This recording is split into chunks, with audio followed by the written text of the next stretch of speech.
On est en ligne avec Paul Moreira, fondateur et co-dirigeant de Première Ligne. Restez avec nous, Claude Moniquet. Paul Moreira, bonjour. Bonjour. Qu'est-ce qui s'est passé exactement en fin de matinée? Est-ce que vous pouvez nous le raconter? Qu'est-ce que vous avez vu? Qu'est-ce qui s'est passé?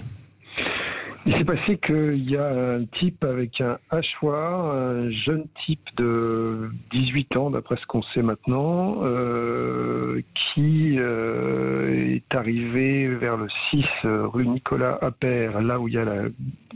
Il faut rappeler donc que c'est l'immeuble, l'ex-immeuble de Charlie Hebdo, mais où il y a encore la fresque qui rendait hommage à la rédaction de Charlie Hebdo, et qui s'est attaqué sans cri et gare, sans menace, sans éclat de voix, et s'est mis à rabattre un hachoir sur une jeune femme et un jeune homme qui travaillaient chez nous, qui ont pu s'échapper tout en perdant du sang, mais qui ont pu échapper à leur agresseur. C'est passé extrêmement vite, hein. C'est une affaire de quelques secondes, et il est parti en courant vers le métro. Il a été attrapé peu de temps après à Bastille par la police.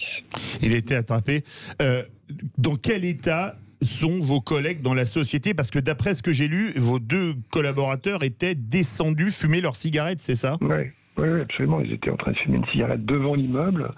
Alors je ne sais rien. Hein. Je sais que l'attaquant est en train d'être interrogé, donc je ne connais pas ses motivations, mais bon, je les devine. Est-ce qu'il visait ce qu'il a vu à la télé pendant tout le procès, c'est-à-dire un immeuble qui a abrité Charlie Hebdo, puisque maintenant on ne sait pas où est Charlie Hebdo. Mais Charlie Hebdo n'y est plus et personne ou presque ne connaît l'adresse. Oui, personne ne sait où est Charlie Hebdo, je ne sais pas où est Charlie Hebdo, et voilà, il reste une sorte de bâtiment symbole, et il a peut-être voulu s'en prendre un symbole. Quoi, et dans quel état d'esprit sont vos collaborateurs? Est-ce qu'ils disent maintenant on descend plus, on vient en groupe, parce que ça doit être terrifiant quand vous avez deux collègues. Non, nous on veut complètement continuer à vivre normalement. On pense juste que dans un moment aussi sensible comme l'a été le procès de Charlie Hebdo, ce serait bien qu'il y ait une protection policière. Il y a énormément de protection policière dans des endroits bien moins sensibles à Paris, donc je pense qu'on mérite d'être protégé. Il y a déjà eu 15 morts autour de cet immeuble, donc bon, là, il est temps de le protéger en fait.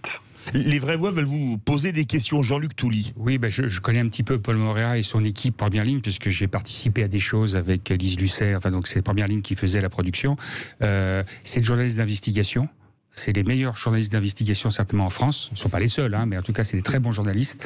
Et que la question que je me pose, mais Paul Moreira ne doit pas savoir non plus, c'est oui, c'était l'endroit où il y avait le Charlie Hebdo, mais est-ce que le fait que ce soit des journalistes de Première Ligne, est-ce que c'est totalement le hasard ou pas?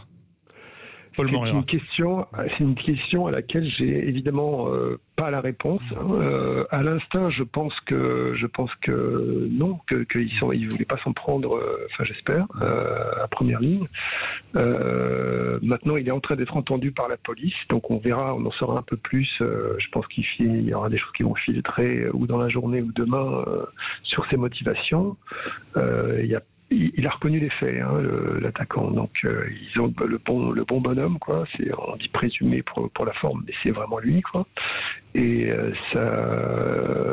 je suis incapable de dire si on était nous visés ou si c'était l'immeuble de Charlie en général qui était visé, quoi.